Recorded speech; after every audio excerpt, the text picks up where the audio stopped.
We finally back. Yes, sir. That's definitely I'll take all the blame on that, but here we are, all worth it if you ask me.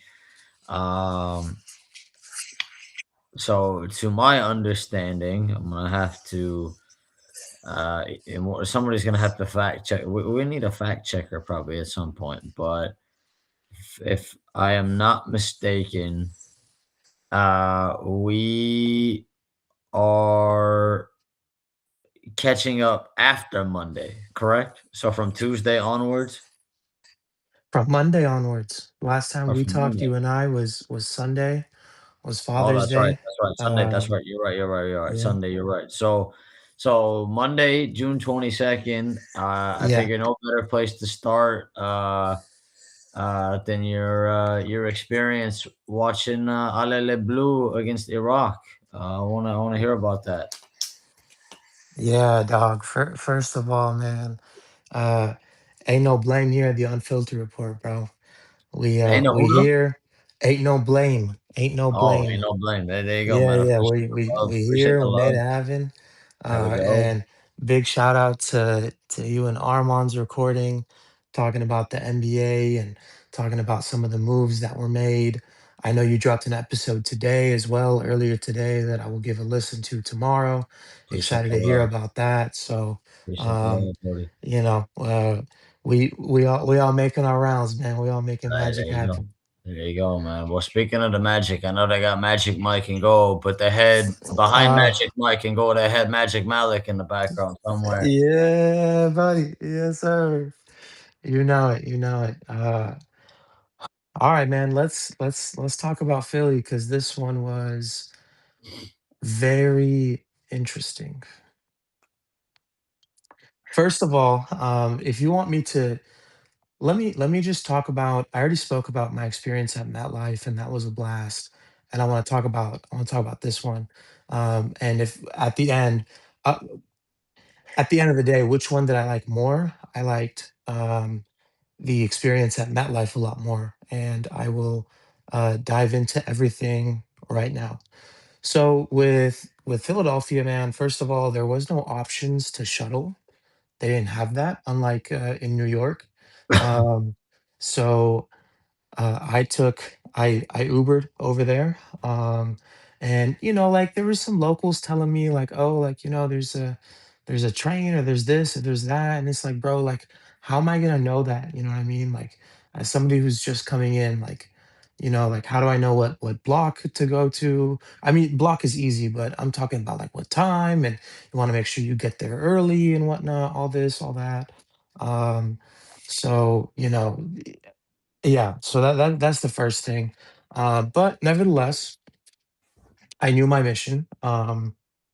So Uber over there, Uber on the way there was very, very easy. No traffic, anything like that. I get there around 1:30 to meet up with some friends of mine. Which by the way, this is such an amazing story about how I met these two guys. Super down to earth people, man. They're just great guys. This is let's blast from the past here. Summer 2024 in Dusseldorf, Germany. Um, I'm at a restaurant eating, and I'm wearing my uh, I'm wearing my friend's kit, and these two guys, along with their parents, are sitting next to me, and we just start talking soccer, man. We just start talking shop. He also said him and his brother also said that they're big France fans. Um, we both mentioned they know that we're going to the game the next day, and in this instance, I'm talking about France Austria, and from there, bro, from that time, we I stayed in contact with both of them, and frankly, we spoke into existence about meeting up for the World Cup. And these two guys were set on going to France Iraq and France Norway. And I was like, yeah, dude, like sign me up, you know what I mean? And I'm gonna do lottery and whatnot, all this, all that. So for me, what worked out was France, Senegal, and France, Iraq. And fast forward, 2 years later, man, I see these two guys um, at the Rocky Steps, which I was talking about the last time we spoke, and we sat maybe 5 rows apart from one another for France, Iraq, and just spending those 2 days with them in Philadelphia um, was just so special. So big shout out to both of them. And when people talk about the sport of the world bringing people together, man, I mean that's genuinely Exhibit A uh, to both. To not see one another for 2 years and the sport of the world bringing us together in Philadelphia, Pennsylvania is just so special. Now, I get there at 1:30 p.m. Eastern time, and because the gates open at 2, right? As you know from your experience at Iran, Belgium, um, you want to get there as early as possible because of all the pregame festivities and FIFA store, all that jazz. Um, Remember on Sunday, I was saying how it projected to rain like pretty bad. So the first half of the day, bro, there was no rain whatsoever. It was humid, and then when I pulled up to the stadium, maybe 10 minutes after, it starts pouring rain, um, up until about 2:30. And bro, first of all, the gates did not open until like 2:30, 2:45. So they're already 45 minutes past the time of when they said that the gates would open. All right, whatever, so be it. Inclement weather, fine, pass, okay. Um, what I wanna do is I wanna get those match day scarves. I hope, by the way, you got one when you went to Iran, Belgium, because those scarves are just so unique, right? It's one half of the scarf is, first team, other half is the second team. So I have the France-Senegal scarf, and that is just so special and dear to me. And from my last experience at MetLife, I was like, "Alright, I wanna knock out the FIFA store first because that is packed and bumping and they sell out of things." So I go in there and I'm looking for this fancy rack scarf. I don't find it. And I'm like, all right, let me ask the staffer. Ask the staffer, hey man, where's the scarf at? And he looks at me and he's like, "Oh, we don't have them right now, but come back at halftime." And I look at him, I was like, "What do you mean you don't have them right now? And what do you mean come back at halftime? Like, what? Did the shipment get delayed or something? Like, what? What's the deal?" And then he kind of just waved me off, and I was like, "All right, dude, whatever." So I looked everywhere, couldn't find it. I was like, "All right, let me go do the other things." And did all the other stuff pregame. That was great and everything. With the music and the DJ, the B of A booth that I didn't go to last time. I got a couple of really cool bracelets. I gave away the custom bracelet that they give you, the U.S., Canada, Mexico one. I gave that away to um, my madame. She loved it, and I kept, of course, the blue one. Excellent, great. Um, so it's about 1 p.m. I want to go get my face painted. Line took too long, and I was like, "All right, bro, forget about this. Like, I need to go for the national anthem." Um, do all that. Now, remember, I was telling you that I was gonna sit at the. I bought for this game. It was through FFF, and I got a supporter premier ticket right behind the goal, 9 rows behind the goal. Dope, excellent. I'm gonna be with the same supporters that I was with at the Rocky Steps. Well, coincidentally, it turns out that those supporters moved up to the section 200s, and then everybody around me were a bunch of tourists. And I was like, "Dog, like you're joking me." At least there was a handful of people that, like me, um, you know, love Les Bleus through and through. But I was like, "Damn, dude, like, are you kidding me right now?" Like, for example, I got kids behind me that are only there to see Killian, and the only thing they cared about was a Killian hat trick. Um, and then just a bunch of other people who, again, were frankly there just as tourists on vacation. They probably saw the game and they were like, "Oh, we should totally go." And then even then, bro, there were a few Iraqi supporters. And I'm sitting there and I'm like, "Dog, are you shitting me right now? Like, you have your own damn section. What are you doing here?" Now the good thing is we heckled with them, we messed with them, and I ain't apologizing for nothing, bro. Like you know where you know where you're at. Like figure it out. You know what I mean? Like I'm not apologizing for that. So that was that. Kylian, banger left foot. Are you kidding me? 1-0, 13 minutes in. This is gonna be a bloodbath. Post hydration break, it starts pouring, dog. It is pouring. And I'm sitting there. Actually, at that point, I'm standing. I'm standing there, bro, drenched.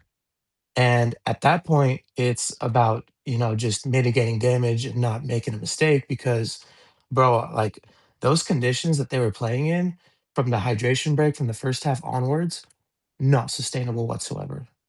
Absolutely not sustainable at all. And then in that first half, really, you had Iraq. What they were doing was they were just playing a bunch of long balls to their striker, Ayman Hussein, right? And I remember, bro, like right before the hydration break, after Saliba, does what he does, Ayman is stretching out and he's clutching on his hammy, and I'm like, yo, I think he got hurt. Surely enough, after that hydration break, he got subbed out. Okay, so but in that first half, bro, so, in that, pre-hydration break, pre-soaking, conditions, Iraq had absolutely nothing going, just a bunch of long balls to Ahmed Hussein, and Les Bleus were absolutely in control of possession. And then after that, like I said, it's about just mitigating, not having any, costly mistakes, and not getting yourself hurt, bro. I mean, I'm telling you, man, it was bad. So it's halftime, and they already announced from the jump, and I think that's because lightning was in the vicinity. They saw lightning in the vicinity. They said that weather delay, please go inside and get some shelter. Follow the on-site staff. Okay, so it's halftime, and bro, at this point, nobody knows what to do. I mean, we're all just standing there, sitting there, getting coverage at least, but it's pouring, absolutely pouring rain. Uh, People are slamming beers, people are stressed, people don't know what's going on. And I was like, all right, this is a great time to go over to the FIFA store to get my scarf. Finally get in line. Finally, I'm next, and I asked for the France Iraq scarf, and the lady tells me, "Oh, we sold out." And I'm like, "Yo, you gotta be kidding me right now!" Like, I went 3 hours before the game. I knew that that idiot didn't know what he was talking about, but I also didn't know that there was other uh, uh, s- FIFA stores within the stadium that I can go to. So sold out of that, and I was like, "All right, like, thanks for nothing, right?" And maybe about an hour and 15 minutes in, it stopped raining, and bro, like I'm not even kidding you, like the sun popped out for like 2 minutes, and everybody's cheering, all happy. Everybody thinks the rain's gonna end. So then people are going back to their seats, and my friends and I were of those included. We go back to our seats, we take a bunch of flicks and whatnot, and then bro, it starts pouring rain again, and we're like, "Oh, dude, we gotta go back. We gotta go back in." We didn't know how much longer it would take, but it took 2 hours and 12 minutes, including, halftime, to finally, get ourselves rolling. Um, Also, one other funny thing was, um, somebody asked the staffer, like, "Are they gonna postpone the game? Like, what do you think's gonna happen?" And, these people, man, they don't know whether or not they don't know what time the game will resume, but what they do know is that this game needs to end today. So the lady was like, "Ma'am, if we gotta be here until 4 a.m., we gotta be here until 4 a.m." Right? Basically saying like, "Please piss off. We're angry. You're angry, but you're gonna watch your game." Anyways, finally it clears up and everything, and they're uh, doing their best to get rid of all the puddles and the soaking, the rainy and wet conditions on the pitch, and we get going. In the second half, You saw Iraq actually try to hold possession more. They didn't want France to have the ball, right? So they were making a lot of passing and whatnot, and just trying to maintain possession. And that's exactly what Graham Arnold spoke on. Um, you saw the Iraqi goalie make a big mistake. Usman Dembele could have scored it himself. He's like, nope, let me feed Kylian. Kylian bags it easily. 2-0. Excellent. Okay. Now the floodgates are going to open, right? Because um, the pitch is clear. You got your second goal. Just get after it. And then Olise, man, he hit the post off a filthy chip. I don't know if you see. I don't know if you remember exactly what I'm talking about, but Kylian feeds Olise. He chips it. That would have been a filthy goal. Hits the top crossbar, and you're like, damn. And I got that on film. And then, sure enough, um, man, good things happen to people who wait. Good things happen to people who do good for others. So what happens? Ousmane Dembele finally gets his first major tournament goal for Les Bleus, and I got that on film. And that is such an amazing and vivid memory that I will have forever, forever. I mean, and we'll get to Usman more in a little bit once we get there, of course. So it's 3-0, and you're like, all right, great. Like, let's get this rolling here. Let's bag a couple more. Like, why not? Um, and like I said at the beginning, of the recording here, um, at that point, man, like you just like I said, I had kids behind me just begging and pleading for a Killian hat trick. He had a couple of opportunities, but like it kind of rubbed me the wrong way because, bro, like this isn't about Killian. This is about Le Bleu. This is about the team and their kids. Okay, so I'm not saying that I turned around and badmouth or whatever. You know what I mean? But I'm just like, damn, like is this really what it's about? Like this is just about Killian bagging a hat trick. So anyways, he had his chances, and they saw it through. They got the 3-0 win. Um, it was an absolute disaster to try and get back to my Airbnb, because, like I said, there was no shuttle offering or anything like that, and a lot of people, drove over to the stadium. So, it took me a long time to get out of there, and then, of course, traffic cops and all that jazz. Um, so it should have been me being back in my B&B probably, let's say, around like 8. I ended up being back in my Airbnb at 10, maybe even 10:30 at that point. And I got to be up at 5 a.m. in the morning the next day to fly back home to Orange County, of course. So But anyways, I mean, just when you look back at it, that's a story and a memory to talk about forever. But I mean, that was just like that was wild, bro. That was that was absolutely wild. I think that'll be the probably the first and last time that I'll have a weather delay as such for 2 hours.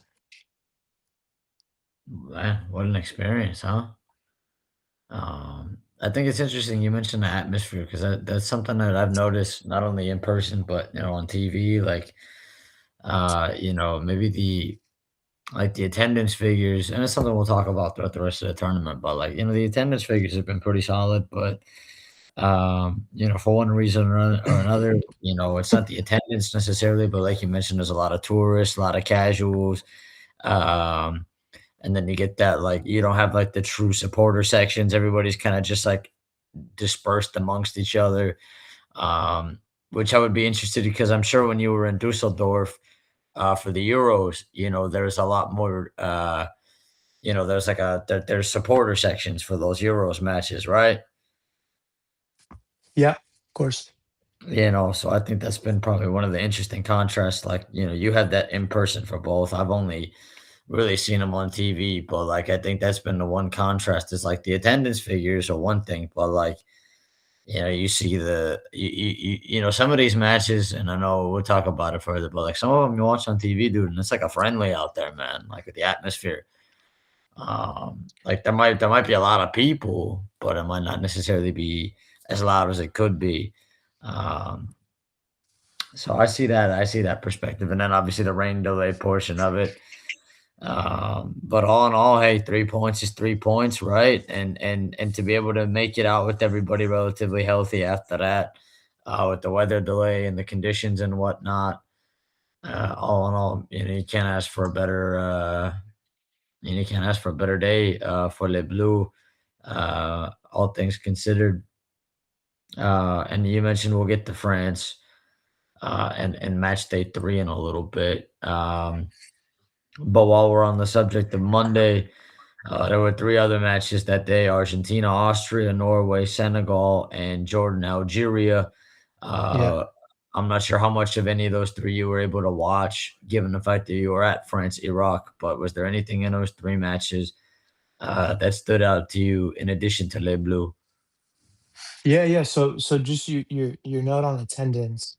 I have the exact figures pulled up for the attendance for both matches at MetLife, bro, for France Senegal, 80,545 people. And that felt like a proper atmosphere and game for a World Cup. 80,545. Incredible, unmatched. That's Estadio Azteca numbers right there, right? For Philadelphia, we were at, where's the figure? Here it is. We were at 68,324 people. Now, a part of that is MetLife, of course, seats a lot more people than Lincoln Financial Field, but simultaneously, again, like had I known that the uh, Les Blues supporters that I was with at the Rocky Steps went up to went up a level. I would have been there, and we would have a whole different conversation. Um, but the atmosphere felt good, but it was nothing in comparison to MetLife at France Senegal. Um, as far as the other games go, Messi being Messi scores a brace, missed a penalty, um, scores a brace. Argentina won 2-0. Norway, Senegal, I watched a lot more. If you remember on Sunday, I talked about my concern with Senegal's backline with Erling Holland. Sure enough, Erling he bagged a brace. Yeah, he bagged a brace. And so there was one point where it was 3-1, right? 3-1 Norway. And um, I was sitting there and I was like, yo, like Senegal need to get a goal because of, goal differential and whatever. And then say the worst case scenario happens, Les Blue get a draw. I want to top the damn group.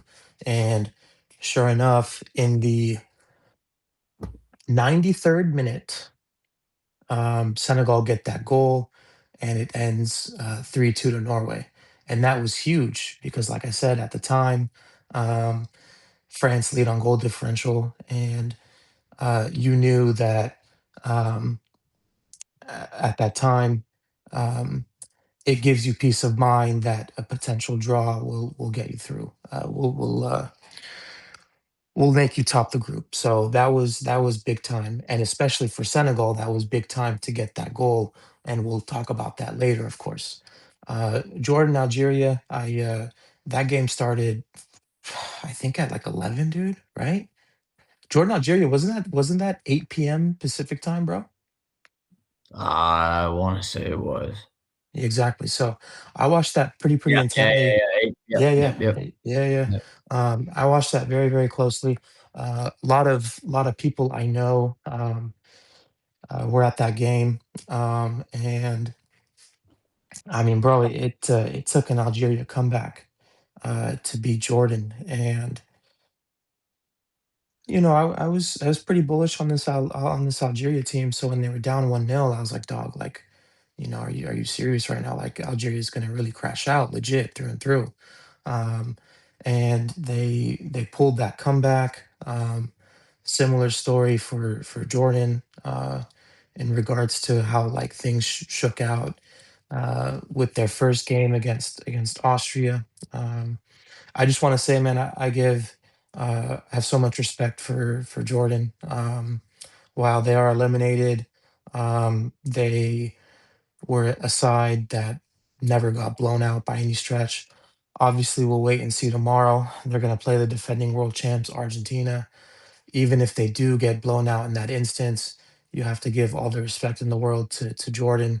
And them scoring 2 goals in this competition and playing Austria and Algeria tough, is extremely meaningful. So, all the respect in the world to Jordan. Uh, I think I wanna speak on I wanna speak with this for, all teams that made their debuts in this World Cup with the expanded format. I hope the way that, these teams have come out and played, um just gives the head honchos of each respective country's FA just more reason to put some more investment and to put a little care more into their teams, facilities, you name it, because something really special can happen, and Jordan is certainly one of those countries where I think they can be what that can be the case. So those are uh, those are my thoughts there for Monday's games. All right. Well, I want to get your thoughts throughout the rest of the week. Yes, So sir. moving on to Tuesday. Tuesday was the last day of match day two. Mhm. We had Group A and Group L. Portugal, Uzbekistan, Colombia, Congo, and then sandwiched in the middle of that, we had England, Ghana, and Panama, Croatia. So I want to get your thoughts on those four matches. Yeah, going on chronological order here. Um, you knew that Portugal was going to respond in a similar fashion to which Spain did over Saudi Arabia. After they tied Cape Verde and in Portugal's case tying Congo. So they came out, they won 5-0 pretty handily, easily. Uzbekistan did have a goal disallowed, and they did have some moments and they did create some chances. But at the end of the day, 5-0 win is a 5-0 win. Um, all the credit to Cristiano there. He bags his brace. And, um, man, you had the media. Just asking him about, Messi scoring goals and Holland scoring goals. And, Cristiano was just like, that, like, next question. He doesn't want to talk about any of that. The focus is about the team. And in this game, he scored his 2 goals, and the offense as a whole got going. Um, let's see tomorrow against Colombia if they want to to top their group, they have to get all 3 points. So um, that'll be a huge test tomorrow, and I am extremely excited to watch that game at 4:30 p.m. Pacific time. England Ghana, man, this is going to be a great discussion between you and I. Um, the ball knowers knew exactly what the plan would be for Ghana, and they did exactly that. Everybody behind the ball, 2 total shot attempts the whole game, um, and Ghana got the result that they wanted. Um, and remember, during the previews, you and I talked about it. They don't care about them making it look pretty in doing what they have to do, and they did what they have to do. They got the draw.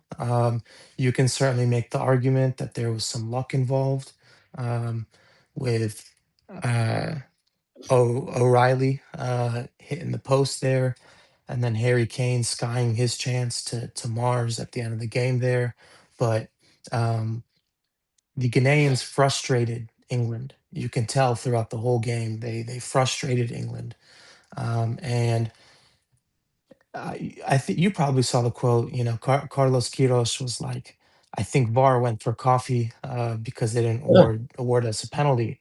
And I'm not gonna lie to you, bro. There's certainly an argument that Ghana could have gotten a penalty. And then, if you remember, dude, their other chance was, I don't know how, but Antoine Semenyo was right in front of goal, and his teammate. Um, Hits it, and it would have been in the back of the net, but Semenyo was there and he blocked he Was blocked that not was that not I think that was Was the that the same same play. thing? That was the same I think that was sequence? the same play. Okay, okay, there you But go. So, yeah, shit, man, going to I mean, I don't know, at this point, you never know what the rules are, man, but it looked I like a know, penalty I to know, me, boy. I don't I know what the know. heck.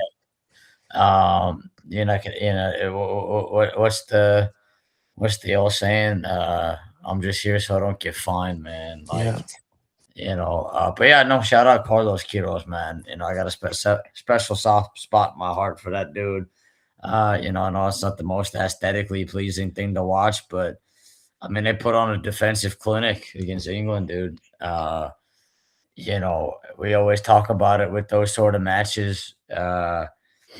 Who's going to be able to dictate the style of play and make the other side uncomfortable and play the way that they want them to. And and that's exactly what credit they to did. Ghana, man. Mhm, Yeah, credit to Ghana, man. mhm. If you would have told Ghana before the match, hey, we're getting a point, I don't think they would have cared how it looks or how it happens. Yeah, And yeah, and Ghana, that's exactly regardless what of what where they TT finish, and Zlatan said, so yeah, yeah, yeah. yeah, yeah, yeah, Yep, and regardless of whether they finish first, second, or third, they're moving on. right. Um, And that's all they so wanted, they bro, they just wanted to move on. I go mean, on. Just give they don't yourself they a yeah, chance. yeah, yeah, You got they scored a last minute winner against Panama. oh, Um, and then they shut down England. They hold them to a nil-nil draw, and England really only had, like you mentioned, a handful of chances. I know there was the Nico Riley header that went smashing off the crossbar, but you mentioned Harry Kane, but I mean, really, Ghana had him sniffed out the whole match. They put in one hell of a defensive shift, and I bet you $1 million they're gonna do the exact same thing against Croatia, man. yeah, and as a matter of fact, they're probably gonna rest guys because, again, like, Ghana just wanna be in the knockout round, you know what I mean?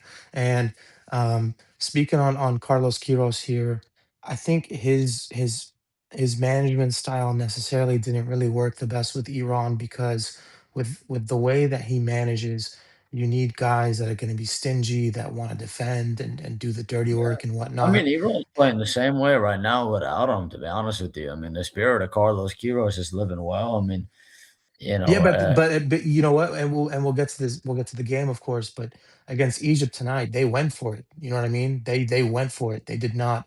They didn't hold back. Same thing against New Zealand. Against Belgium, I completely agree. They knew the assignment. But against yeah, New Zealand and against Egypt, they went for it, and they yeah, yeah, did generate more of those chances.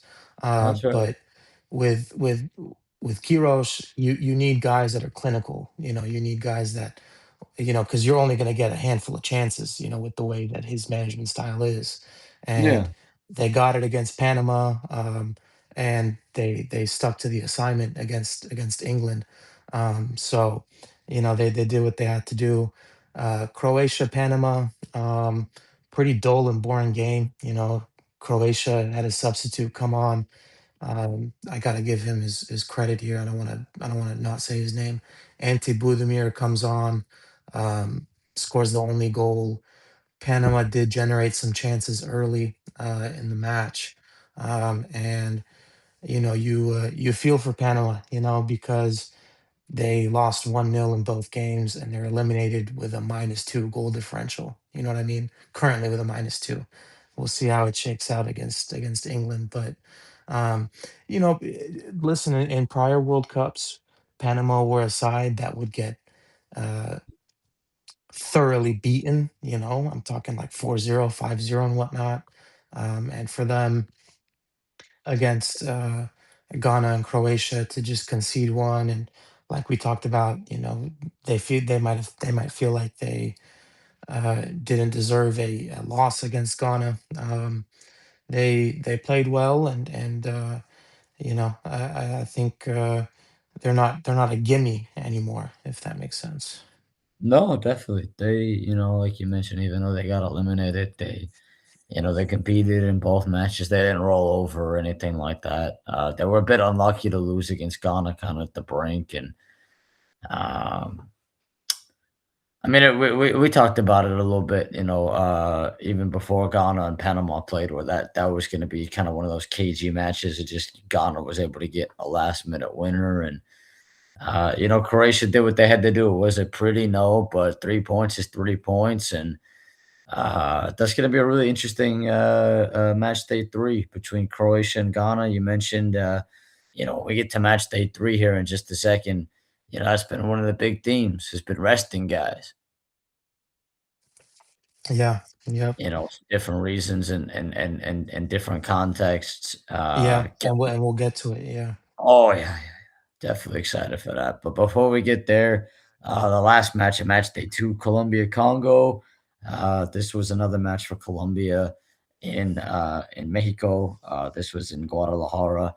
Um, I know. You and I, for separate reasons, we have a nice little soft spot in our heart for the Colombians and their side. Congo played them pretty well, man. Dude, I for the longest time I thought it was gonna be a 0-0 draw. Colombia were so dominant, dude, in the first half. I mean, and Congo's keeper, shout out to him, man. He was a wall back there. Lionel Hassi. This guy was a wall. I mean, he stopped everything, dude. Colombia in that first half, completely dominant. They just couldn't find the back of the net. In the second half, Congo played better, settled down a little bit more.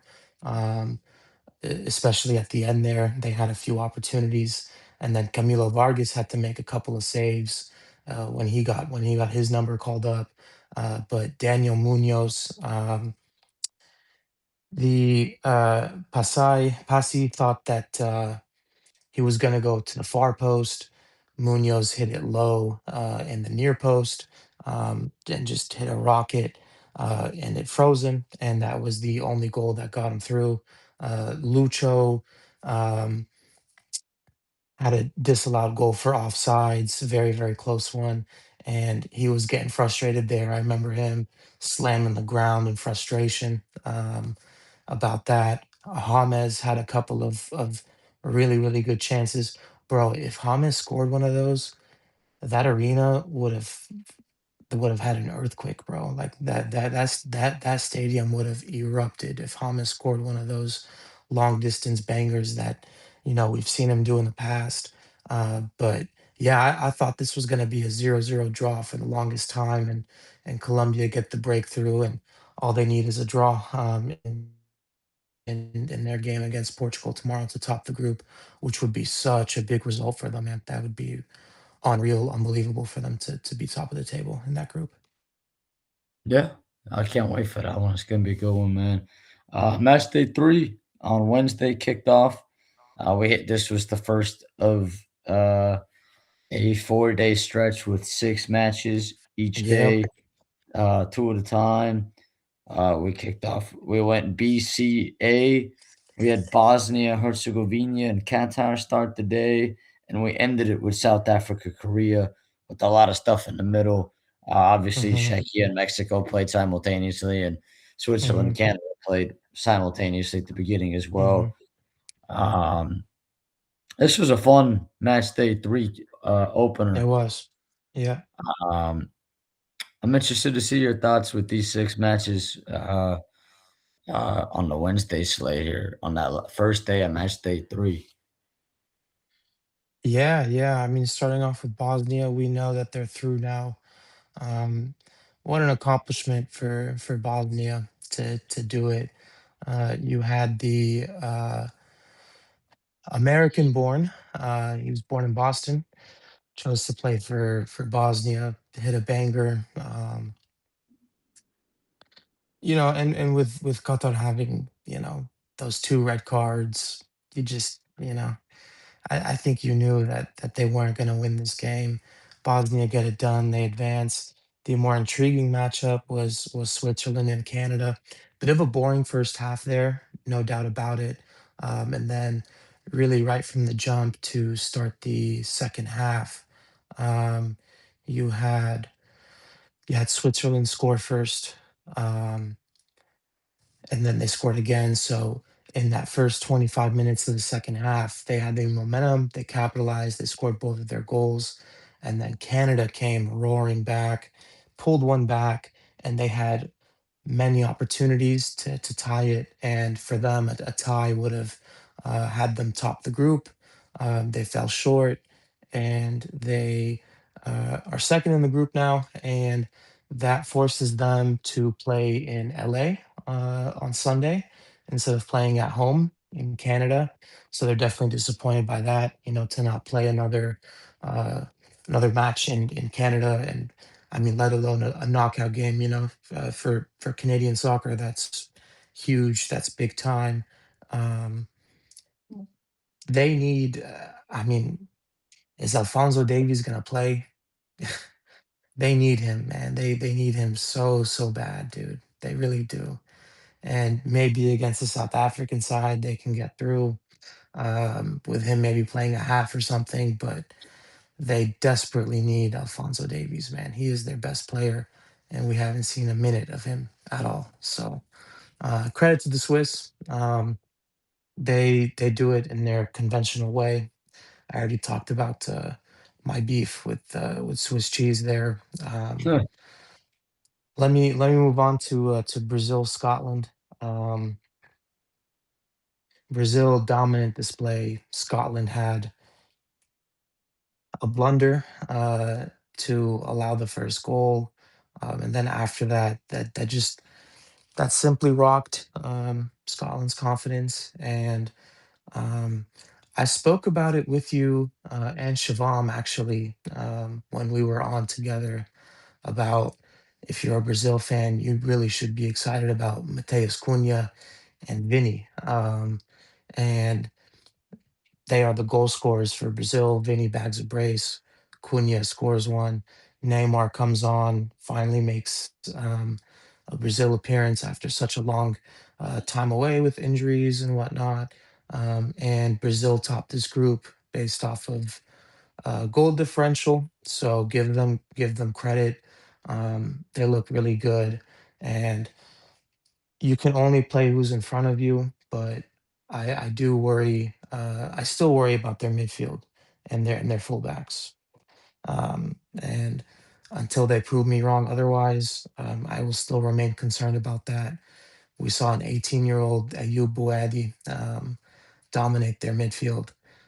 So let's see there. But again, we knew at this Brazil side what their limitations are.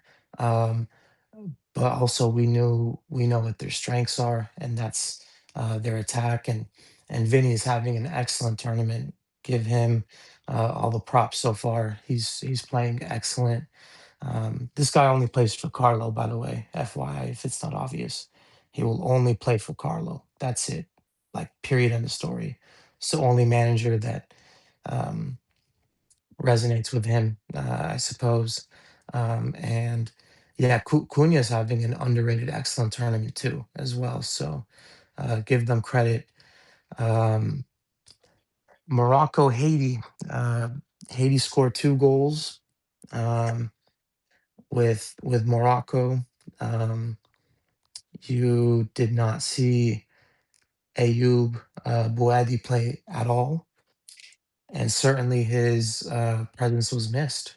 That the midfield seemed a little bit out of place without him. And Haiti, both of their goals were bangers. I know that they counted their first one as an own goal by Yassine Bonu, but the second one from the striker out of Sunderland Wilson Isidore was so damn good, dude. That was what a hit that was. But Morocco finally shows some offense. They do score 4 goals. Ismail Sabadi, I'm sorry, um, the soon-to-be Bayern Munich player, scores another goal, and he is looking really, really good. The only issue for Morocco is they're playing the Netherlands, and boy, is that a tough game for both teams. That's a tough game for Yeah, both teams. that's a tough round of Um, 32 matchup. yeah, that's a hell of a matchup. And then of course Brazil get Japan, but this group went Yeah, as that's expected. Yeah, I know that's going to be a great one. Um, I only predicted Morocco to win the group because I thought that they would beat Brazil. They were close. They didn't. Brazil topped the group. Uh, Kudos to them. And then finally, Group A here, Mexico 3-0 total domination win here over Czechia. Czechia struggled this whole tournament. To be quite honest with you, Patrick Schick scores no goals. He wasn't in the starting 11, and it went. The tournament went as expected for Czechia. Mexico, first time ever they win all three of their group stage games. Um, they didn't allow anyone to score on them, and they have a their group stage went exactly as planned. I mean, to be undefeated in the group is a big achievement for them. Javier Aguirre has these guys just playing, tough, gritty football out there. And then finally, the shock of the day was South Africa beating South Korea. Um, South Korea, for the first time ever, advanced to the knockouts. They'll play Canada. If you're South Africa, South Africa. you are glad that you got Canada because is that's an advantageous game for a team like South Africa. So um, everybody ruled them out after how poor they looked against Mexico, and we'll get to this theme actually as we progress with match day 3. But they got the tie against Czechia. They beat South Korea, and they are through to second place. Yeah. Um, South Korea, man, that's a heartbreaker. Um, you're very, very disappointed if you're South Korea. Um, and I don't necessarily fancy their chances of being one of the 8 third place sides. So for them, this is a bad tournament. Um, Son wasn't himself.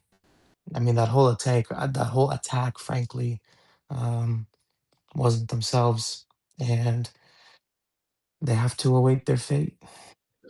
Yeah, I thought, before we get to Thursday, I thought Wednesday and Thursday was a very unique contrast under the new current format with the 8 third place sides moving through, and then Friday's a whole separate can of worms.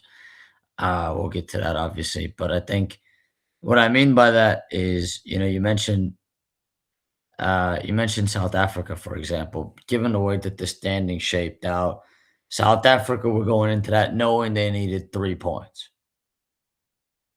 And if you're Korea probably, a result of any kind for Korea would have seen them through. And I think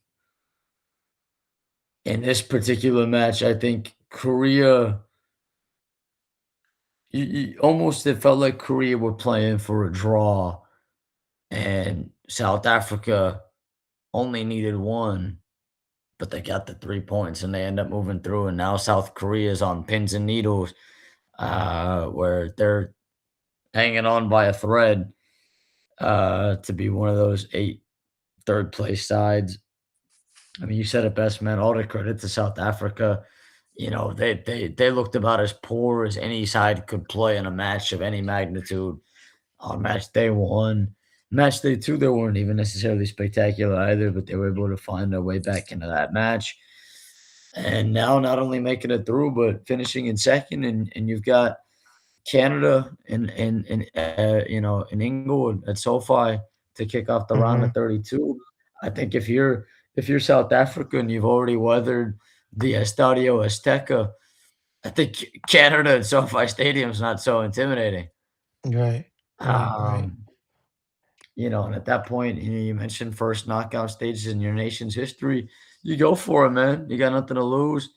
Um, with Mexico, dude, I think it's gonna be really hard for anybody to beat Mexico, especially at the Estadio Azteca in the knockout rounds. I mean, that place will be a madhouse. I don't think it really matters who they play.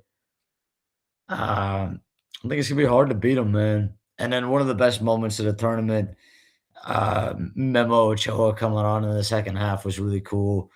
Um, him being able to get that little send off like that, was a really cool moment. Scotland, going back to that thing with the third place sides, man. Scotland, we talked about it a little bit even before match day three, where They hey, blew if it. you're Scotland, like, hey, maybe you don't lose, but can you keep it? Can you keep it Mhm. maybe 1-0?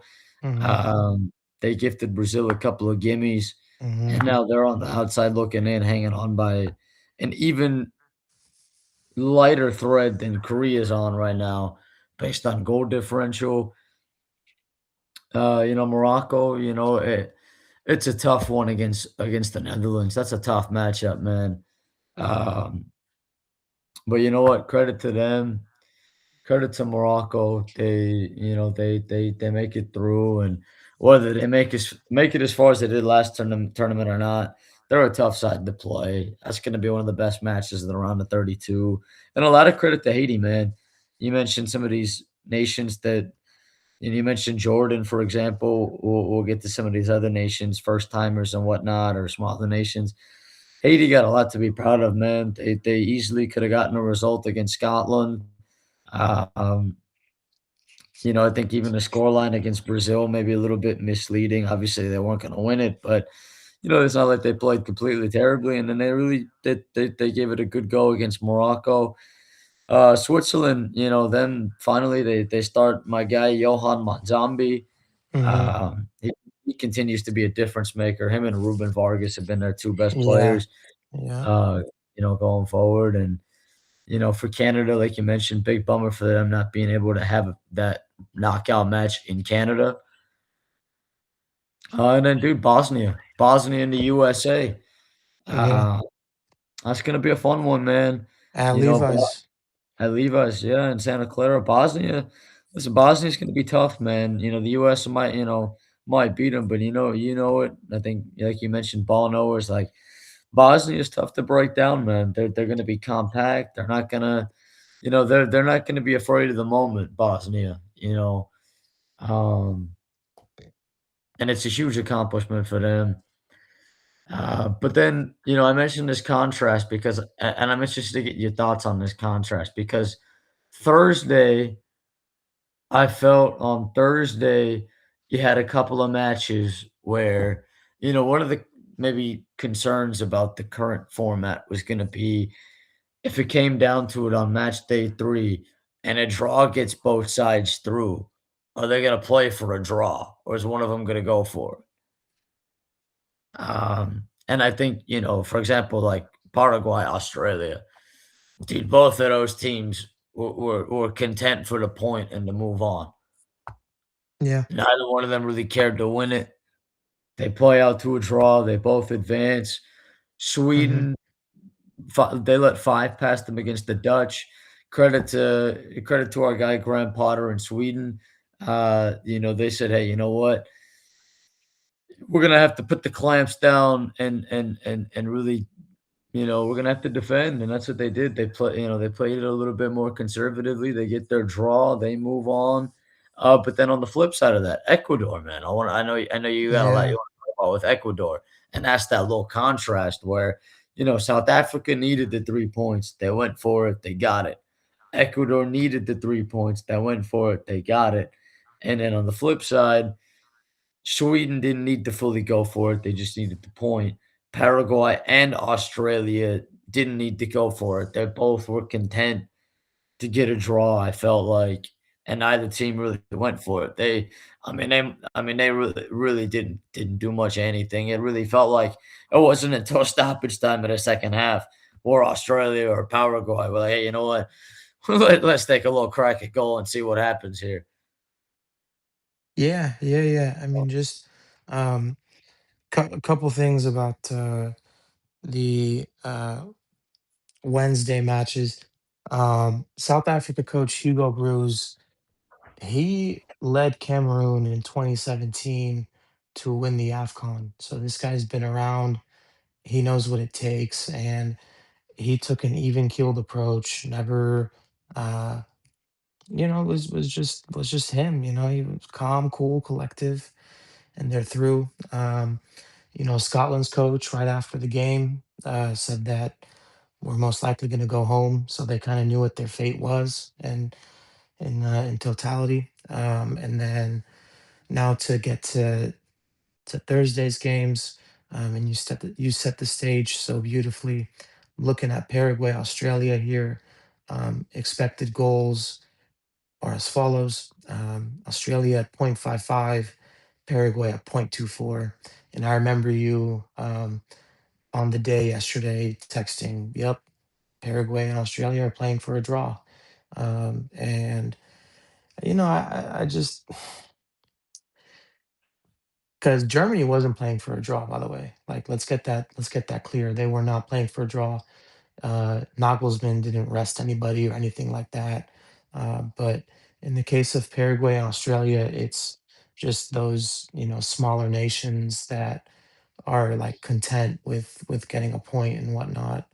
Um, in comparison to Germany, where they know that any game that they play and how they play will be looked at under a microscope. And you and I talked about it with Germany, with Ivory Coast. They a draw would have been the fair result because there was no team that was clearly better than the other on that day. Germany had their moments, Ivory Coast had their moments, but here, I mean, Germany got the lead early. Leroy Sané hits one in the second minute. Ecuador equalized rather quickly. You had was it a disallowed goal? Remind me that Germany had where the no, no, no, we thought it was gonna be a disallowed goal, but, No, the high uh, boot on the the Sunday, high boot, yeah, yeah, yeah, yeah, they that no, didn't that call was it. yeah, yeah, yeah, yeah, yeah, yeah, exactly. Um, Yeah, dude, that's another one, man. Ecuador, That's another one of those. I mean, you chop up the rules, man. I don't know what the rules are, man. Like, I know, I know. Um, Ecuador dug deep, dude. I went on the platform and was extremely harsh and critical of them. And for them to beat Germany is such a big accomplishment, and they are through. they had a If you're ton of support in Germany, that stadium too, by the way. Shout out to the I Ecuadorians. know. Yeah, yeah, yeah. That place Germany, was you're disappointed.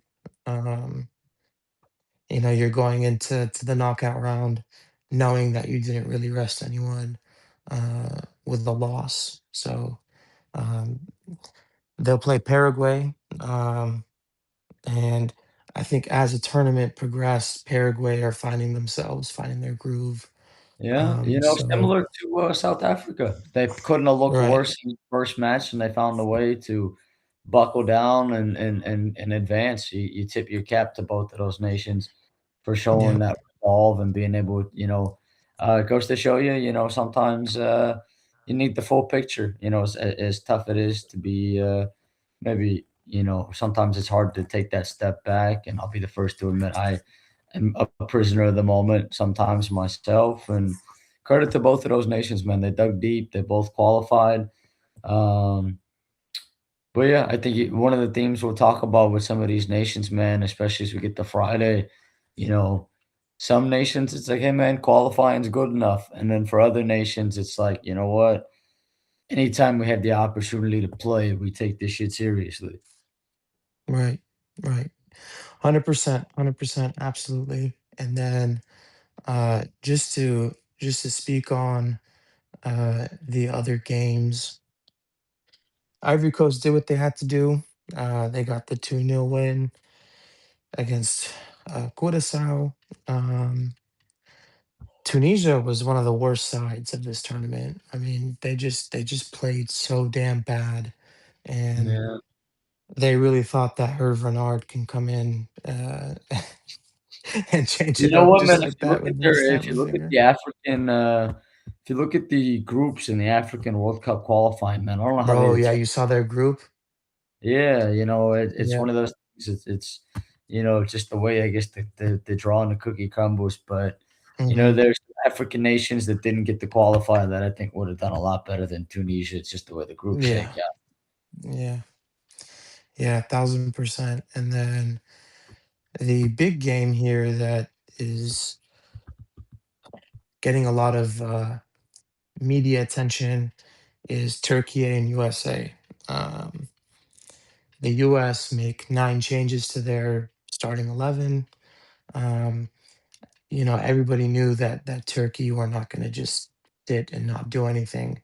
There's such a prideful nation and prideful people, that they were going to go for it. They have nothing to lose. They're playing against one of the host nations. Like, they want to kind of prove a point, I guess. So um, they went for it. Keep in mind that a lot of the starters on the US um, play in the MLS. Okay. And we're talking about a Turkish side or a lot of their guys in Europe. But, anyways, they win 3-2. Um, For the US, you had Pulisic come on for about 30 minutes. I thought he looked good. He looked healthy. And that's what's important for the US. And, I think part of it is since Mexico beat Czechia 3-0, everybody was expecting the US to also finish 3-0, right? And that didn't go the way that they wanted to. And again, Poach made 9 changes to his starting 11, and Poach hit back at the reporters. Like, he literally said, like, guys, it this game, it doesn't matter um, that we lost today because we're into the knockouts and we have to win the next one. Like that. That's exactly what he said, word for word. He Yeah. mentioned the fact that a lot of the guys had uh, yellow cards, and he did not want to risk anything, stuff of that nature. So, um, Yeah. and Got that contrast with he them in Germany, yeah. exactly, he hit back at the reporters, and he was like, "How come you guys aren't congratulating us for winning the group?" Um, and like, this guy is dealing with a bunch of American media who overreact to anything and everything. Um, like, keep in mind, bro, like, their starting center backs didn't play, right? Actually, dude, their whole starting back line didn't play. Like, what, you know what I mean? Like, come on, like, what, Yeah. what are we doing here? Excuse me, type of Yeah. No, scenario. you So, no, you're good, man. Yeah, I think, one of the I think I saw another one of his quotes. I don't have the exact quote on me. Just kind of going off the top of my head, paraphrasing, where he was like, that we're not here to win 3 games in the group stages. We're here to win the whole damn thing, sort of deal. Like nobody cares if we win the third match. Like we won the group. I do see the argument. You got a couple guys on yellow cards. You don't want to get them suspended for the knockout stages in around the 32, especially once that wipes clean after the group stages. I see both sides of the coin where, on one hand, you want to rotate guys in, you want to keep the squad fresh, you want to give some of these guys at the end of the bench the opportunity to get some run, and maybe someone plays well, and you can turn back to them in the knockout stages off the bench, and you can trust them. See what guys can give you in that aspect. I see both sides of it. I think when we get to Friday, um, I'm looking forward to talking about your Ale Le Bleu in a second here, because I think that's a nice little contrast. I think in this little triangle of Germany, the USA, and then the elephant in the room. I think you mentioned it. If you're the US, your backups lose to Turkey. If anything, I think the conversation should actually be the fact that it took a last minute winner from Turkey in order to be able to beat the backups of the US. Like Exactly. that Yeah. should be that should be the big part of the conversation. Yeah. You know, uh, But and look, and here's the deal. Here's the deal. For all these teams that rested their starters on match day 3, because the argument for that is you want the momentum heading into the knockouts. And I understand that. But then on the flip side, it's about the resting, the yellow cards, and whatnot. If these teams that rested their starters do not win their round of 32 game, what is everybody going to point to? They're going to point to the decision of resting their starters in match day 3. yeah, So, Poach bought himself some time, explained his reasoning, had his fun jabbing at reporters, talking about how dare you not congratulate us for winning the group, stuff like that. But he has to beat Bosnia, and if he doesn't, and he as will. well as the other nations that did not that opted to rest their guys, if they don't, this will backfire on them, and they will get criticized heavily with that. Well, speaking of critiques, man, I mean, we've been kind of edging it. I don't know how you feel about this, but I'm gonna just go ahead and say it. And I know Run it. you'll probably feel the same way, and I'm sure other people will come on here and say the same thing. Man, it's one thing in the case of the United States, for example, you've already topped the group. You have nothing to play for in a statistical sense. Obviously, anytime you put the shirt on, it's a World Cup match, you got something to play for. But you know, uh, I know with Ale Le Bleu, we'll talk about that side of it. But to be honest with you, man, I don't get the Norway side of the equation one bit, dude. I really don't. I know I'm sure I'm not the only person that feels that way. But I just don't get that, man. Like, you couldn't pay me to do that, man. Like, I get it. You're Norway.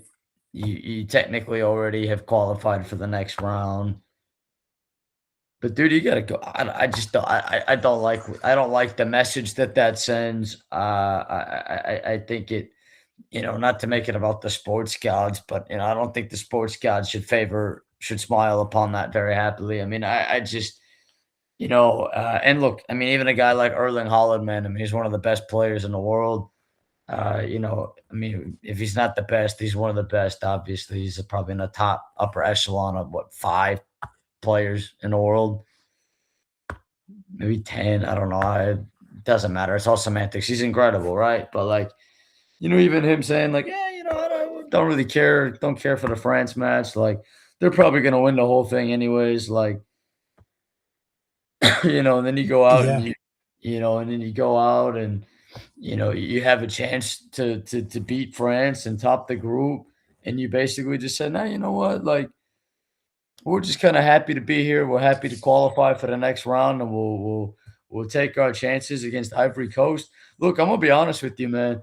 If I'm Ivory Coast, if I'm the manager and I'm the players, I'm I'm taking putting that personal. I'm taking that personally, man. I'm putting Mhm, that in the locker room. I'm putting the mhm, highlights on from that match against mhm, France, and I'm saying, "Look mhm, at these jackasses thinking that they're gonna just rest each mhm, other and be able to come in and play us." If I'm the Ivory Coast, man, I'm saying, "Fuck these dudes. We're shredding you." Like, mhm. um, But with that said, I will say, and we'll dive more into this when we talk about the matchups on another day. I am worried about this matchup for Ivory Coast.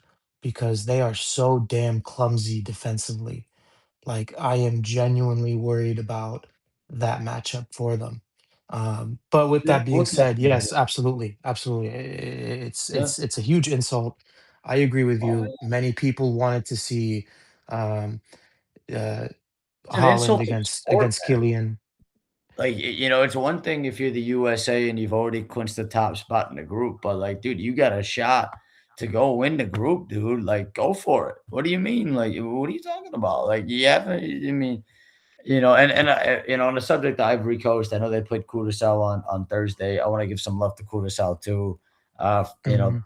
Even though they obviously didn't qualify or anything like that. Um, we talked about them just being there and getting a point against Ecuador is a huge accomplishment. The goalkeeper had a performance of a lifetime against Ecuador. Like, credit where it's due to them. But yeah, dude, if I'm the Ivory Coast, man, I know I see your point. Like, what you're saying, like, you worry about that back line, but you know what? Like, listen, man, if I'm the Ivory Coast, I'm putting that. Whatever quote you gotta find. I'm sure there's a quote out there from the Norwegian manager or somebody. You tape that in the locker room. You pass it around. You make sure everybody knows. Like, these It's guys front and wanted. center on the whiteboard. Yeah. Yeah, it's front and center. It says all it says on the whiteboard in big bold letters is these guys Mhm. wanted to play you, Mhm. and you go out and you kick their ass. Even you know Mhm. what? Like, I know that this is. I'm sure we're not the only people that feel like this, man. But I really think it. Like, we could talk about this for hours, man. Like, I would be so bummed out if I was one of those people that bought a ticket to that game thinking I'm seeing France and Norway going for the top of the group, and then I find out that Norway's resting all their guys because they're content to just they're just Right. content to make it, and that goes to mention the mentality. Like France, dude. Shout out to France, man. I know you talk a lot about Allez les Bleus, and I love you, man. I'm gonna spread some Allez les Bleus propaganda. You know what? Like, rest in peace to Didier's mom. Yeah. Yeah. Shout out to Stefan, suited and booted, Mhm. ready to go. Like, Yeah. Yeah. Yeah. you know, And him and Didier go way back, by the way. yeah. Um, They were trying to he win that was for DDA, right? uh-huh, uh-huh, And uh-huh. And and and he was on Didier's staff in Marseille from '09. These guys go way back, and I know for a fact that, Guy Stéphane would have been would have been in Paris, would have been back in France in an instant. But in that instance, duty calls, and I do want to give love to Norway. They handed Guy Stéphane a bouquet of flowers. For Didier. And listen, about Norway, you're not the only person at all. Of course, I know, My and that's why I my know other other guys, people I want other people to come in and give these guys, dude, that should be something like they should get torn apart for that, regardless of what happens with the rest of their tournament, dude. Like, and now that people are rooting for Ivory Coast because of what Norway did. dude, that goes Yeah, against the entire purpose of what sports and, like, competition is about. Like, again, it's one if you're, like, going back to USA, Germany, like, Germany and the USA were in the same spot. They both clinched the yeah, group, 2 wins in 2 matches. Germany said, "You know what? We a lot of these guys haven't played a whole lot this season. We wanna continue to get them some minutes together and let them develop a little bit of history, hmm, try some things out, whatever." And then Pochettino, on the other hand, said, "You know what? We accomplished what we wanted to do in the group stages. We don't really give a shit if we win this one or not. We just want to get some guys some rest, and we also give some guys an opportunity, see what they can do." But dude, you know, Norway, dude, like, worst case scenario, if you're Norway, like, if they would have gone out there and Norway would have played all their guys, and then maybe in, like, early in the second half, they would have taken a couple of guys off. Different. hmm, hmm, Like, if Holland plays the first 60 something minutes, you know, uh, maybe, like, at that point, you're still critiquing something, but like, to not even have them on the pitch and then, like, just I don't know. I don't like the I don't like the vibe that that sends. I don't like the message that that sends. I Mhm, mean, dude, it's the World Cup, man. You only get so many World Cups. You're not guaranteed to be back there at any point. You're not entitled to it. mhm. So many And they matches, know that. The last time they were in there was 1998, so they they know that you front know, and center. and so I just think it's incredibly disrespectful to the sport, man. Like I said, I'd be pissed if I bought tickets for that. And I went there thinking I'm seeing Erling Haaland and Odegaard and Sorloth and all these guys, and then I'm out here while Jakob Strand Larsen's back one into Mike Magnon and you know, Jakob Strand Larsen's a bad player or anything like that, but like I think that's the frustrating part if you're Norway is like it's not even that they I mean, it's not like they played great, but it's not like they played terribly, and there's just that big what if, like it just sends the message that you're just happy to qualify and you just whatever happens from this point, it's like a bonus. And that's the wrong Yeah, message for the team that you and I have both said, like, they can make a deep run, yeah, but it just sends a totally poor message, man. Like, I don't like it one bit. I know I'm not the only one. You're not the only one that feels that way, but man, that made me angry, to be honest with you, because it's like, man, if I was a manager, like if I give you an example, forget the World Cup. Like if I was coaching a team, I had like an owner or something come up to me and be like, "Hey, man, we're gonna arrest all the guys." I'd say, "Look, you gotta fire me, Tunisia my ass, and sack me before I let that happen, dude." Like mm, one of the players, you gotta have some pride too. Like if not that I'm Erling Holland, and I'm sure Holland doesn't give a fuck. He's a world class player, but like and it goes beyond him. But like, you gotta have some pride, man. I'd be like, "Hey, this is an opportunity for us to show." Like, hey, we're here to take this shit seriously and win the group. You know, I don't know what kind of message that sends. So yeah, I'm gonna be all in on the Ivory Coast, man. Regardless of how that match plays out, I'm not a fan of that whatsoever. But on the blue side, I want to get your thoughts on the French perspective. yeah, yeah. I mean, first things first, uh, for Les Blue supporters and I, you know, we can care less. If Norway doesn't want to play their guys, so, No, yeah, so be yeah, no, go ahead. You it. don't care. So, I'm thinking about it from a neutral's perspective, and like if yeah, that yeah, was like 100%, I'm 100%. thinking about it like if I was the manager of Norway and I had the opportunity to go top the group, which again, I'm not the manager of Norway. I'm just some random fucking dude in Southern California chopping it up with the sexy motherfucker like yourself. Like, but you're a tactical guy. You're a manager. You should be the manager of Norway, man. Like, fuck this guy, man, or whatever his name, like something. I don't even know how to Sade, not Sade, whatever the fuck his name is, man. I can't say his name properly, but I mean, dude, I mean, you might as well like, dude, that's like the equivalent of like putting you in the cup chair, man. What are we doing here? Right, right. Like, what are we doing, dude? Like, go for it. It's the World fucking Cup, man. Yeah. What- So yeah, I get it. If you're a dude, like yeah, if listen, like you mentioned, they gave Guy Stefan and Didier and the French a nice bouquet of flowers, and they said, "Here, take these points and take Sweden in the round of 32." They said, "Here's Sweden. We don't want Sweden. We want Ivory Coast. Here, take Sweden." Right? Yeah, yeah. We don't want the group. We're good. We're happy to be here. We're happy to have our little. There's been a lot of Norwegian supporter propaganda out there. I feel like they're just happy enough to be in a news cycle, man. That's what it feels like to me. Yeah, yeah, Just happy to be there. yeah, And and, then France is trying to win the whole thing. you know it. Of course they And are. and They, and uh, that's they why, they should. shit, you know what? Alexi Lawless and I might not agree on a lot of, but he said the same thing. Ironically enough, I thought that was funny. They had him, Alexi. I came back from a day off. Today I'm feeling French or something like that in TT, and these guys are like, "What the fuck is this guy yammering on about?" But um, I mean, listen, man, we could talk about it for hours, dude. I just don't get it. But look, credit to the French, man. They because you know what? The French could have did the same thing that Norway did, by the way. And that's what I want to get to. Against Iraq, Didier rested. Um, he rested Chouameni. He rested Teo Hernandez. He rested. Um, who else did he rest?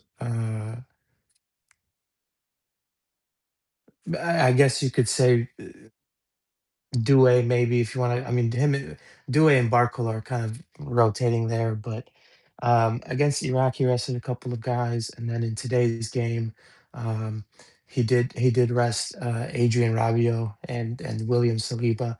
I'm very happy that Saliba did get his rest. I thought that was super important for him. And man, there were bits and pieces of the game where his presence was missed. I mean, I'm not going to deny that to you whatsoever. It just goes to show you how one player can make such a big impact. But today is about Usman. Usman Balondo, Usman Balondo, Usman Balondo. Today's about him to get a Hattie in about half hour is just special. And the cherry on top is Desiree Doué getting his goal, and um, they did what they had to do. Now, for a team like Les Bleus, you top your group, you score 10 goals, you concede two, you win all your games in the group stage. Phase one is complete. Now it's about phase two. When you're um, a France team that is one of the favorites, this performance in the group stage is all null and void if you do not elevate your level. And when I say elevate the level, I'm talking about, can you play a complete game for 90 minutes? Because remember, the first half against Senegal, they weren't themselves. And then today, yes, with a couple of guys rested, key pieces rested, there were bits and pieces where, Teo concedes a penalty, and Norway had some opportunities, had some shots on goal. Magic Mike was called upon. So, it's about, can you play a complete game for 90 minutes? They're going to need to do that. So, let's see with them. But yes, I mean, you can't ask for a better group stage, especially considering in the Euros in Germany, they did not score a goal from open play until the semis against Spain, where Randall Colomwani scores a goal, and then they crash out against Spain 2-1 in the semis. So this isn't enough for Le Bleu. Everyone knows that. So groups phase one done. On to phase two against Sweden on Tuesday. Looking forward to another time where we can preview that along with the other matchups, of course. Yeah, Um, def definitely. Moving on to Senegal, Iraq. Iraq got a red card early. Senegal knew the assignment. They had to score goals, goals, goals, goals. They put five on them, and as a result, they are through. So, one win, two losses, but with the goal differential that they do have, because they did get that one goal back against Norway, and they did get one goal against France, and they scored five against Iraq. They are through. For Iraq, you and I talked about it. Good team, but when you're placing a group of death like this, they end their first World Cup in about 40 years with a minus 11 goal differential. So that's tough for them. Moving on to Group H. This is such an underwhelming group, bro. I mean, this one is just like, shout out to Cape Verde. Um, a 1% chance to go through to the knockout, and they did, and they went through. They are automatically through with three Mhm. draws. Um, Uruguay had just a terrible tournament. Muslera again makes a big Yeah, mistake. that was a howler and a half. That's terrible. That's terrible. And that's Spain's only goal. That was the only But shot target. I know, dude. I know. I mean, Yeah, that if that you're was a Spain, draw. you're through. You're top of the table. And keep in mind, brother, that Spain in the Euros, they got going in the knockout phase. So, um, you know, I'm still like worried about them. But I don't think they're gonna get upset early or anything. If they do, I'll be extremely shocked by that. But what you if you're a Spanish supporter, um, it's clear and obvious that you need Nico Williams. You need him to be healthy. You need him to do what he did in the Euros, Yeah, or else it's going to be difficult to score yeah, because without between him, I think Ferran they would have Torres crashed at and some and point. and Oyer, yeah, and Mikel Oyarzabal, where the goal's going to come from, because everybody's just zoned in on Lamine, bro. Like, and he himself can still have that, individual moment of brilliance and quality where he will bag you a goal. Of course, that goes without saying. However, to ease pressure from him and off of him, they need Nico Williams bad. They need him desperately. So that's one thing to keep an eye out for on Spain for sure. And then I, Uruguay,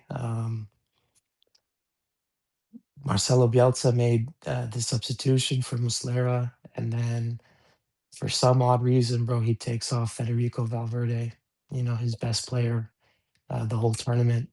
Such a puzzling decision. And then uh, their their guy Canobio gets a blatant and obvious red card, and then grabs the referee's shirt, and he's sent off. That's just the perfect way to summarize Crash out. Uruguay's World Cup campaign. Yeah, yeah, they need to go back to the drawing board hard That's and crowd really football. I figure mean, it out. Yeah, yeah, yeah, they are. they they And for gotta they them to be placed in a group with Saudi Arabia, Cape Verde, and Spain, they should be they should be going through. But shout out to Cape Verde, man. yes, sir. Uh, Yeah, hey, 3 matches, 3 draws, three 3 draws. points, place, Mm-hmm. baby, and they got a day Mm-hmm. with Argentina, Yeah, yeah, yeah, yeah, yeah. and you know what? Listen, man, that's gonna be a fun matchup. I mean, you wanna talk about stuff like, for all the marketing people out there and like the propaganda pieces and the fluff pieces. I mean, I'm sure Tom Rinaldi will have like a 3-hour special on that one. Like, dude, but you know what? Shout out to Cape Verde, man. You can't say enough about them. Smallest nation to ever qualify for the knockout stages in our first ever World Cup. And, I know the conversation today got the result against Spain from a lot of people was, well, hey, they got their cool little fairy tale moment, but they'll come crashing back down to reality. But now, you know what? We say it all the time, regardless of the sport. Like, it's all about momentum and who's hot at the right time, and sometimes when you get a big time result like that can propel you. And regardless of what happens against Argentina, they're winners, man, of the tournament. Mm-hmm. Mm-hmm. And then yeah, Uruguay crash and burn. And if you're Spain, you said it best, dude. Nico Williams is the X factor for sure. Like if he's not healthy, they're not making the run that people expected him to make before the tournament started. Yeah. And then for Saudi, man, I think if you're Saudi, heading into match 3 and you have an opportunity with 3 points to make it out of the group. And for They're Cape Verde to shut disappointed. them down, and Saudi Arabia's got a World Cup to host in 8 years. That's another one of those hit the drawing board moments for them as Mm-hmm. well. Mm-hmm. Yeah, yeah, I completely agree. And then finally here, Belgium, New Zealand. Belgium finally get the goals. The I think floodgates everybody open was, for yeah, yeah. I think everybody was waiting for that. And as a result of what transpired in the other game and them scoring five, they topped the group. And uh, as far as Egypt and Iran, my brother, the floor is yours. Please take it away. Oh man. This is one of those, man. It's one of those things you can't talk about at one time because you're not going to be able to get everything out of it in one full scope. So I can only talk about so much at the moment. I feel like, but I mean, wow. Um, what a match, dude! What a match. I mean, neutral's perspective. I'm sure if you had no horse in the race, that was a great. We've come on here before and we've talked about like those little late matches and a little Pac-12 after dark action. Like that was some Pac-12 after dark shit, man. That was. Um, but you know what, man? I think it's such an interesting paradox because I think if you would have asked me before the match,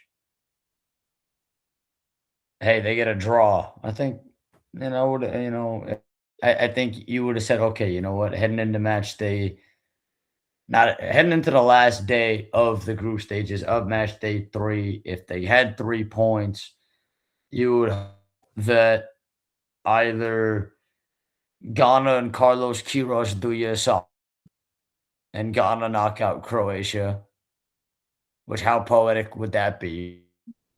And if that doesn't happen, you would hope that Uzbekistan can either get a draw or beat the Congo.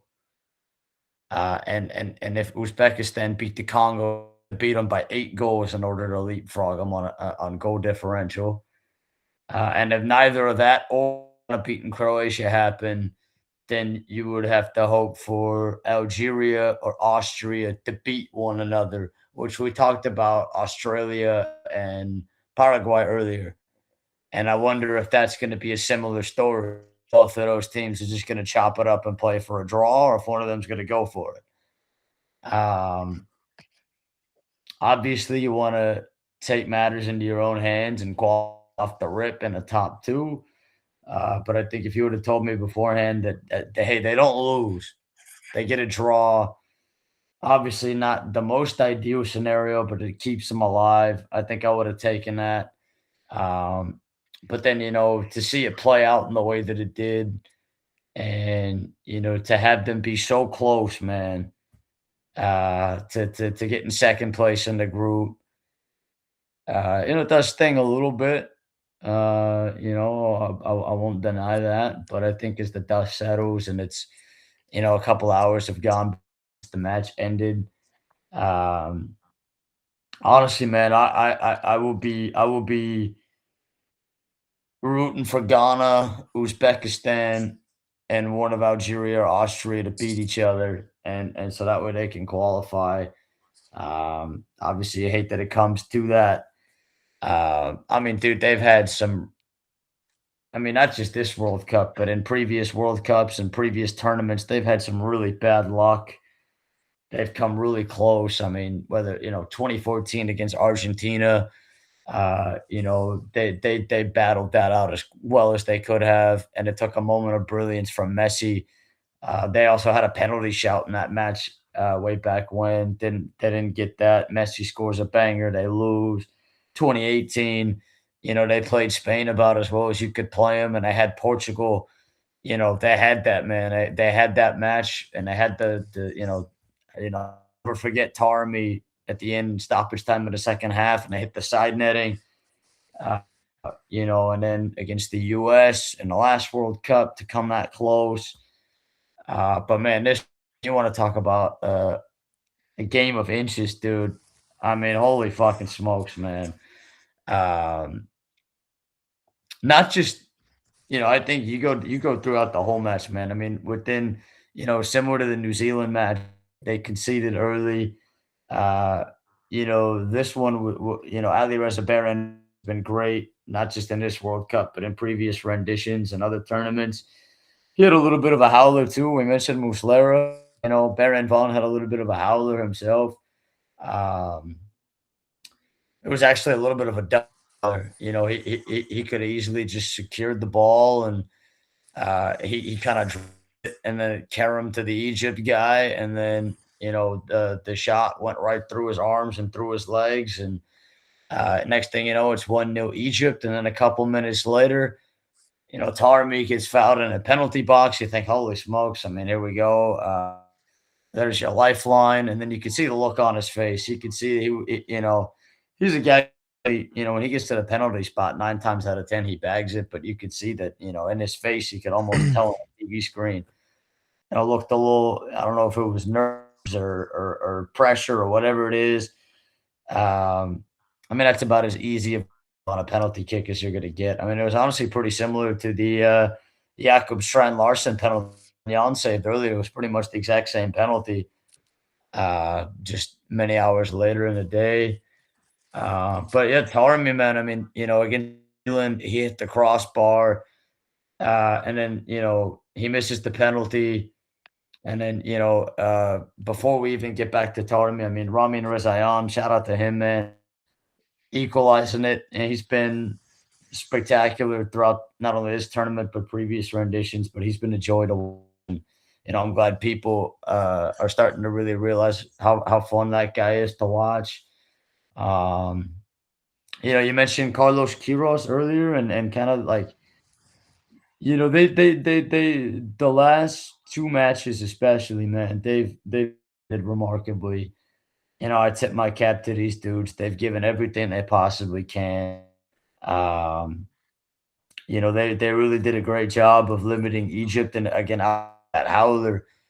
Egypt didn't score. Outside of that, it's to only give up one goal in the last 180 plus minutes. I mean, you take your chances.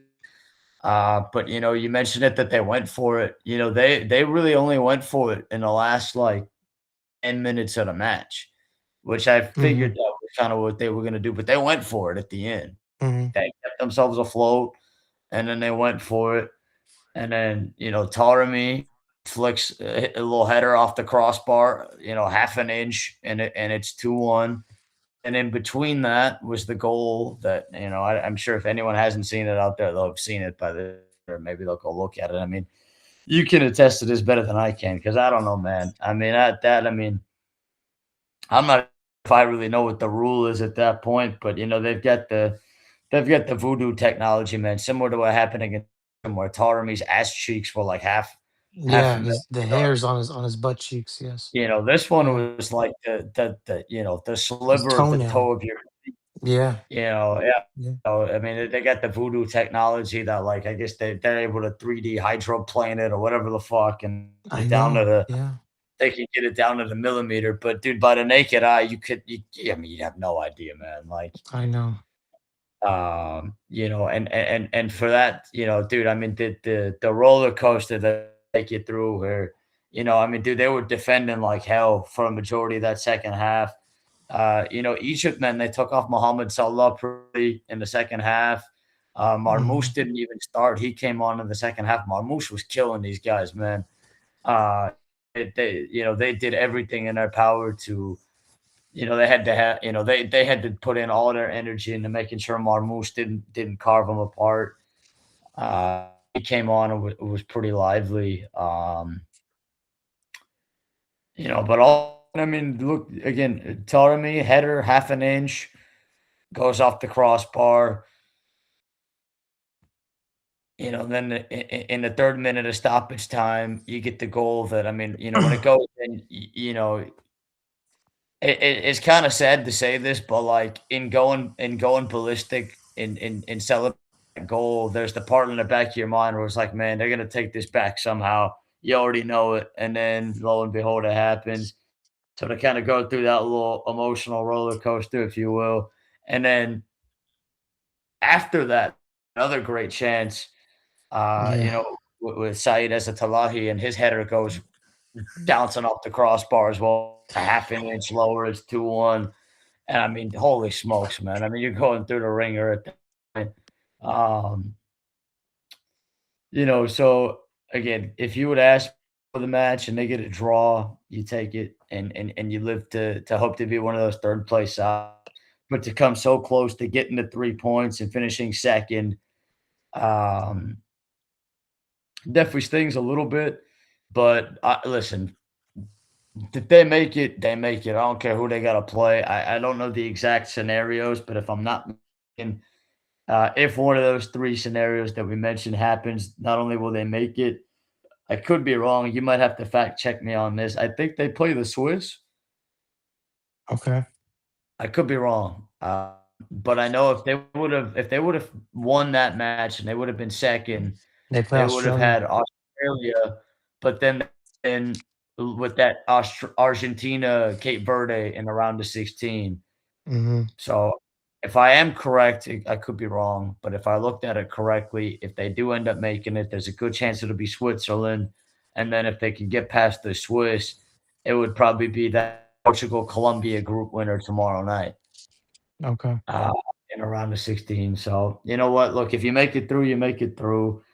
So, you know what? We talked about Carlos Quiroz, man. He can do him a solid at 2 p.m. Pacific time and make the rest of that day a lot less stressful and take care of business. If that doesn't happen, you won't find a bigger Uzbekistan dude on the planet than me if Ghana can't do it. And if Ghana and Uzbekistan can't do it, you won't see someone rooting for 3 points for either team harder than me. And if none of those three happen, then it just wasn't They're meant to, out. Mhm. and I mean, you want to talk about bad luck, man. I mean, again, Taremi's ass cheeks, the hair on his ass cheeks are offsides, and then the goal tonight, uh, his toenail was offsides, and then two headers within like a less than a 10-minute span in between the goal that you think is sending you through and both hit the crossbar. But I give these guys a lot of credit, man. I couldn't be prouder, with all the things that they've had to deal with and Yeah. the obstacles and all the Yeah. the pressures and the fact that these guys have these guys have been together for a couple cycles now and they've had a lot Yeah. of heartbreak overs and, it's gonna be if they do qualify, I know, as a Talahi, he picked up a second yellow card, so he'll be out for the round of 32 match, which is a big blow. That we always talk about it with the World Cup where there are certain guys that maybe, like, when it comes to their club teams, they maybe don't you don't hear about them as much, but when they play for the national team, it's Mhm. like a totally different player, and he's one of those guys. He's an instrumental part of their success and what they're able to do and, in the midfield and, assuming they're able to make it, which knock on wood, they will, that's gonna be a big blow, and I don't know how they're gonna be able to make up for that because he does a lot of the little things, um, that kinda help them out, but yeah, man, we could be here for hours, and, it's, definitely something that won't be the only time that we'll come on here and talk about it, but just initially, man, I think look, they didn't lose and they didn't play, they gave it as good of a go as they could have gave it. Um, to get 3 draws and to give yourself a chance. I think if you would have said that before the tournament, you take your chances, man. And you won't find a bigger Ghana, Uzbekistan, Algeria, or Austria beat the crap out of the other one person on planet Earth than me tomorrow, man. I'll be hoping for that. I'll be hoping they make it through. I don't care who they play, man. If they have to play Argentina and France combined together in one team, I don't care, man. Like, just get them in the knockout stages and let's see what happens. Yes, sir. Yes, sir. I love it. But yeah, I don't I know. I think you're don't. being a little too nice. They got robbed. You can They speak played into it. better. I'm probably biased. I don't know. You could tell me No, they objectively. got robbed, brother. They did. They did. In my I don't know, opinion, they man. got. I don't know. Maybe I don't know the rule as well as maybe like I figure I think, it's like in the NFL, man. They always say like nobody knows what a catch is. Like, Yeah. I don't know, man. I guess they got the voodoo technology, man, and they got some kind of wicked. I don't even know what the hell you'd call it, man. But whether they got robbed or not, I won't. If you say that, I guess that makes me feel a little bit better. I won't say anything because I'm sure I got a little bit of bias, but all in all, man, look, credit to Egypt. They're gonna finish second. Um, Credit to Belgium. They're gonna be on the same side of the bracket as the United States. Where if they're able to win and the US wins, they'll meet in the round of 16. Uh, Okay. and then if you're Iran, you're just hoping you get a chance. You Yeah. hoping. Yeah, that's all you can ask for. I hope they get a chance, but it's out of their hands at this point. It's in the hands of Ghana, Uzbekistan, and or Austria or Algeria. So knock on wood, man. One of those things happen. Shit, if all three happen, even better. But um, if all three of those don't go out, it just wasn't meant to be. Yeah. Yeah, I guess so.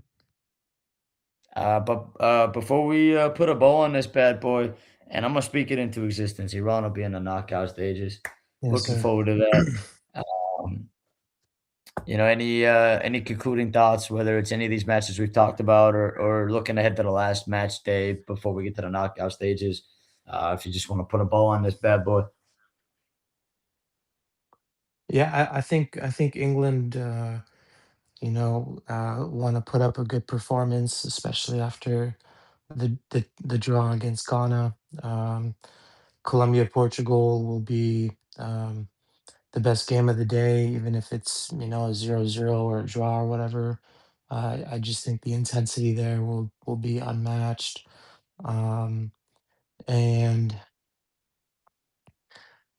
if anybody's just watching Argentina just for Messi, the plan is he's going to play in the second half. So maybe you don't even want to tune in until the second half if you're only there to watch Messi. And So apart they from said he's that, playing in the second half. I saw he's not starting, but they said he's going to yeah, play yeah, second. he's gonna play in the second half. Yeah, yeah, yeah. That's right. Yeah, yeah.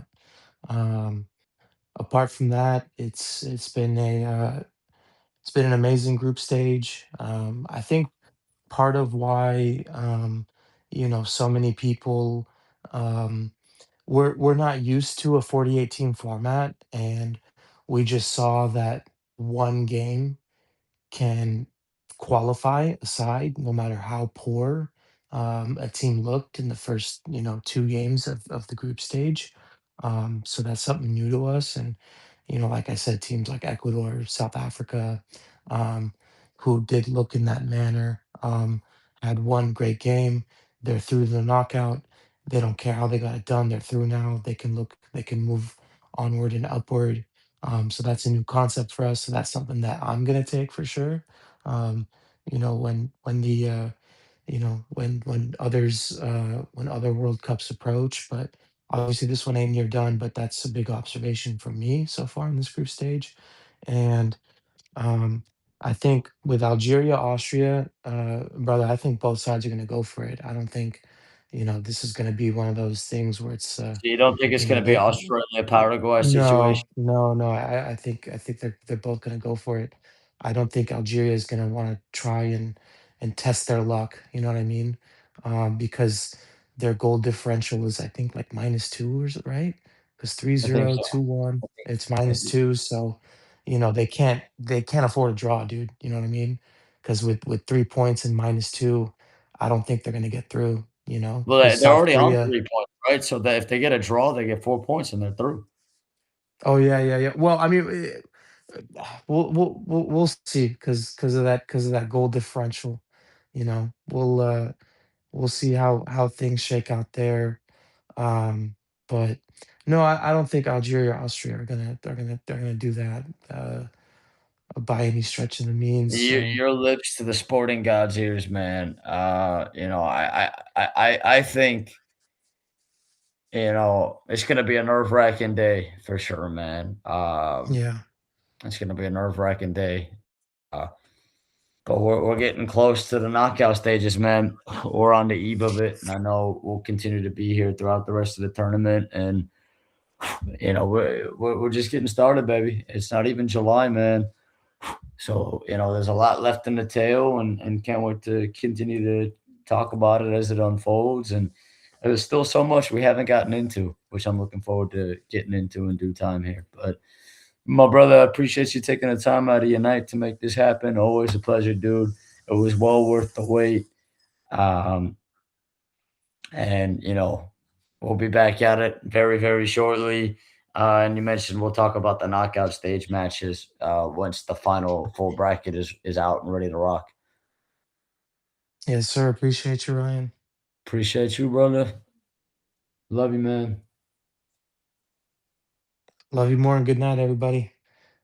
Hey, On to the Carlos knockouts Quiros, tomorrow. bring it on, baby. Yes, sir.